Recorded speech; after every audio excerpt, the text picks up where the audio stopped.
Are you a WhatsApp user and you want to connect WhatsApp with your Apple Watch? Well, there's limited functionality there, but in this video I'm going to show you how to at least receive notifications and messages from WhatsApp on an Apple Watch and then reply. So first, make sure that you're meeting these technical requirements, that your Apple Watch and your iPhone are at least this level of software updates.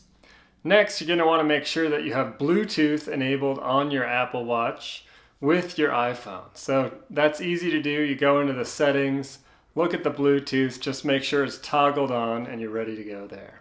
Next, you're going to want to make sure that you have notifications turned on from your iPhone so that you're getting those notifications right on your Apple Watch. Now go to the notifications section in your actual Apple Watch app on your iPhone.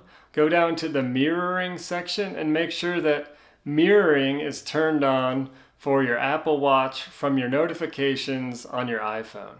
If you've got all this turned on, you're now ready to receive notifications right on your Apple Watch. So to see that, you'll see a red dot appear on your Apple Watch. That's when all the notifications on it puts the red dot. And then you'll scroll, you should be able to see from WhatsApp a message that you've received, like this example here. When you're ready to reply on your Apple Watch, you can actually use one of the preset suggestions in there. So you can preset different suggestions if they're common things like I'll get right back to you, I'll be home in a minute, something like that.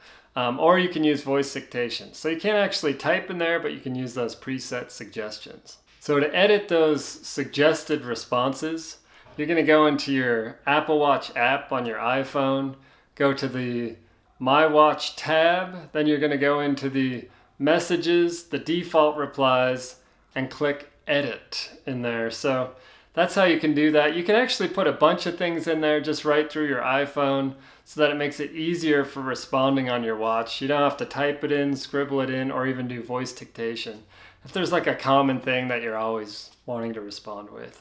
Another option is you can scribble in one of those presets and then you can send that over text. There just won't be the keyboard.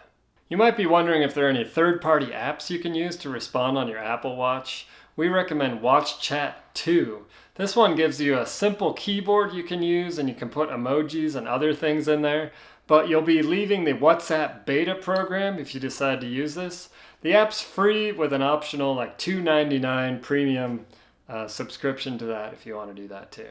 I hope this was helpful and you are able to use WhatsApp from your watch. Maybe there'll be some integration later on, I'm not sure, but I think Facebook is planning to use Messenger and Instagram chats and just kind of roll WhatsApp into that. So who knows? We'll see what happens in the future. Give us a like if you like this video and subscribe to our channel, and we'll see you again soon.